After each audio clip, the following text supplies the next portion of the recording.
be given up. It would not have been convenient for Mr. Verloc's other business. What his business was, he did not say, but after his engagement to Winnie, he told her his work was, in a way, political. How much more he told her of his occupation, it was impossible for Winnie's mother to discover. The married couple took her over with the furniture. Her son-in-law's heavy good nature inspired her with a sense of absolute safety. Her daughter's future was assured, and even as to her son Stevie, she need have no anxiety. He was a terrible encumbrance, poor Stevie. In her heart, she was not displeased that the Verlocs had no children.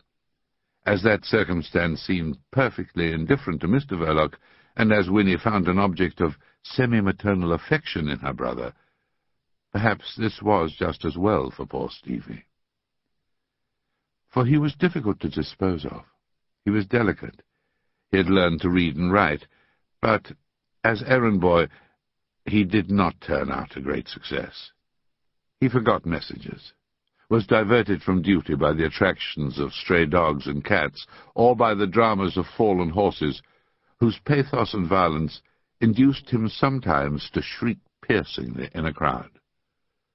When led away by a grave and protecting policeman, it would often become apparent that poor Stevie had forgotten his address, at least for a time.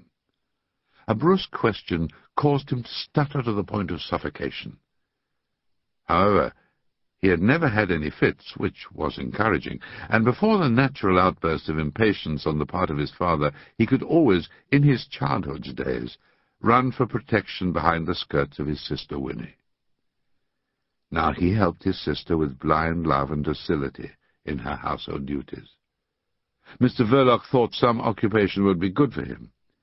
His spare time he occupied by drawing circles with compass and pencil on a piece of paper. Such was the house, the household, and the business that Mr. Verloc left behind him. It was unusually early for him. His person exhaled the charm of almost dewy freshness. He wore his overcoat unbuttoned. His boots were shiny, his cheeks freshly shaven, and even his heavy-lidded eyes sent out glances of comparative alertness. Under his hat, worn with a slight backward tilt, his hair had been brushed into respectful sleekness, for his business was with an embassy. Before reaching Knightsbridge, Mr. Verloc took a turn out of the main thoroughfare, uproarious with the traffic of swaying omnibuses and trotting vans, and pursued his way along a narrow street to Chesham Square. It was so early that the porter issued hurriedly out of his lodge, still struggling with the sleeve of his livery coat, his aspect flustered. Mr. Verloc held out an envelope stamped with the arms of the embassy, and passed on. He produced the same talisman to the footman who opened the door. A lackey listened to the murmur of his name and led him along a passage, up a flight of stairs. The footman threw open a door and stood aside.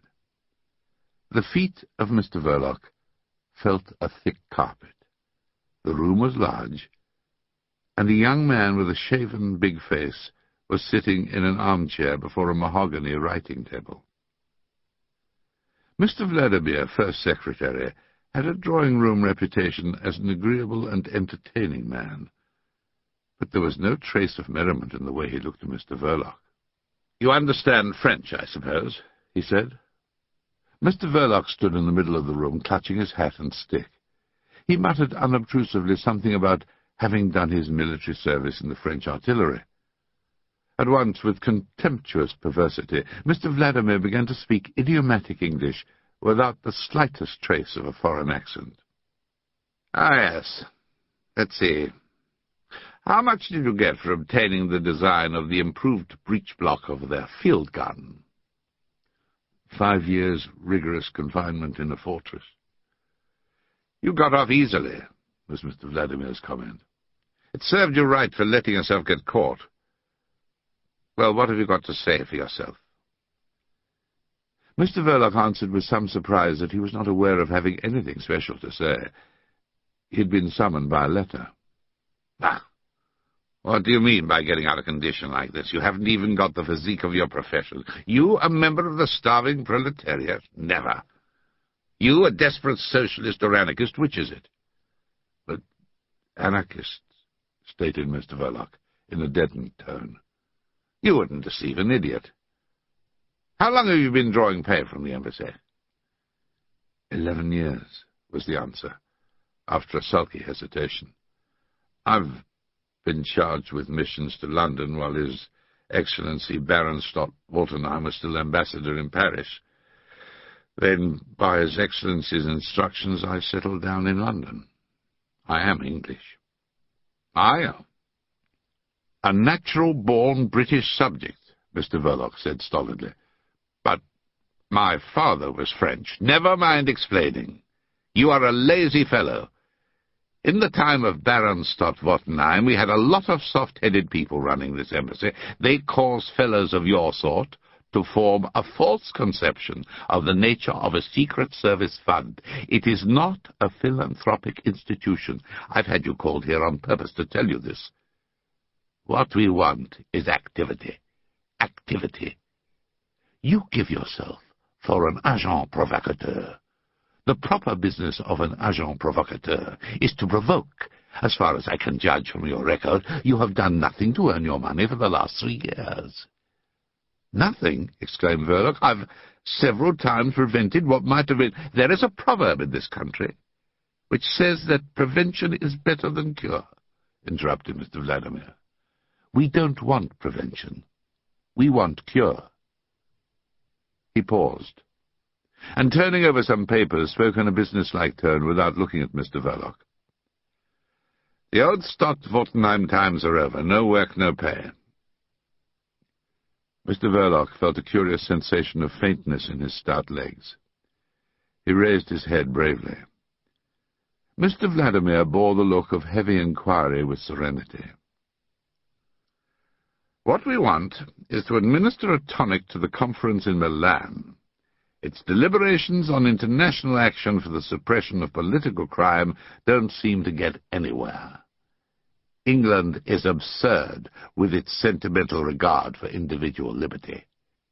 The imbecile bourgeoisie of this country make themselves the accomplices of the very people whose aim is to drive them out of their houses to starve in ditches.